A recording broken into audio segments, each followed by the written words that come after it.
How do you go about making friends?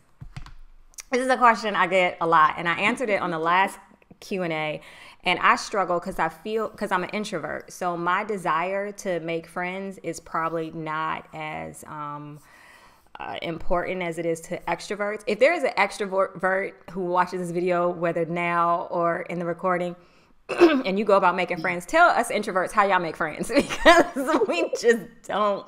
I don't know. I met Julie and Margot on the same day. And Julie was the one who brought this to my attention, because I was in I was in a whole relationship. Like when I first came here, I met someone, we were together, he ended up being a liar, and then we broke up. And so I was like devastated and all of that, right? And so I had to go get my things from my landlord's storage unit when I came back. And that is when I met Julie and Margot. And I didn't even know that until Julie pointed that out to me, because honestly, I do believe if I was in such a vulnerable place, I probably wouldn't have made an effort to get to know anyone. And I'm not saying that that's that you should move abroad and do that. You definitely want community. Community is super strong, super important.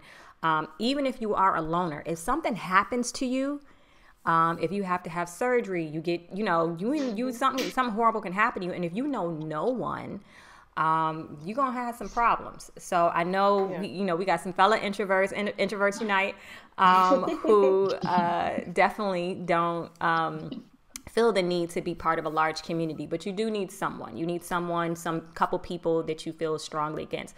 Plus, we've went through COVID together, you know what I mean? So we went through a whole pandemic together. So we also have, a bond that way. But some of the recommendations I heard were find some things that you like. If there's a particular sport, if you like yoga, if you like Tai Chi, whatever it is that you like, go do those same activities here. If you're living in Lisbon, the Lisbon city specifically, so many activities, post-pandemic or pre-pandemic, exist. So try to find the activities you personally like, and then you're going to find people who like the same thing, and you can kind of start off that way. Particularly if you work from home, you're going to have to find some way to get out. What are your thoughts on that, ladies? I would say definitely, like you said, maybe join different communities, whether it's yoga or there's one community that I was able to find other creatives. It's called Storytelling Lisboa. And you get to meet other creatives who are either into poetry or storytelling in some sort of capacity. And that was before everything shut down when I moved here. So it was a really nice introduction into the creative scene here in Lisbon. So between, that and then the Facebook groups, there's just so many avenues that you can really go and create your own community, despite the whole pandemic situation. I love it. Yeah. Okay, so Julie, did you answer how you found friends? I don't make new friends. I would say as a parent, it's easier to make friends because when your kid's in extracurriculars or you're doing things with them, you naturally just bond and talk to other parents. So your kids help make friends for you. But like you guys said, doing, group activities, I've met some great people at the bouldering gym here. Even just not being afraid to go out by yourself, to go out to eat or go to a bar. People are so friendly. The wait staff there will talk to you. People that are just there as couples or in groups will talk to you. And then I've met people that way. So perfect. Yeah. It's from Vino Style. She asked, how are you able to build community and connection as an expat? So we could I always struggle with this. I think and again, for our extroverts that are living abroad, please give us some insight on what people typically do. We don't have a specific, I know people ask me that in my DMs, a specific community. We just happen to meet people, and it's really serious. You just get connected to people's energy. You can be at the grocery store and then somebody's there and you're like, hey girl, it's just that random. But we don't have any formal expat community. Now, me personally, and this is, I did not personally move to another country to be around a bunch of expats. That's just not what I personally wanted. I wanted to embrace other cultures and be, do that whole thing. So my circle was even tight in DC. Like, you know what I mean? Like, I think everyone who was my friend, I went to college or went to school with them, and then that's kind of as deep as it went. So when it comes to, I wasn't really that social back home. I have no idea how to be social.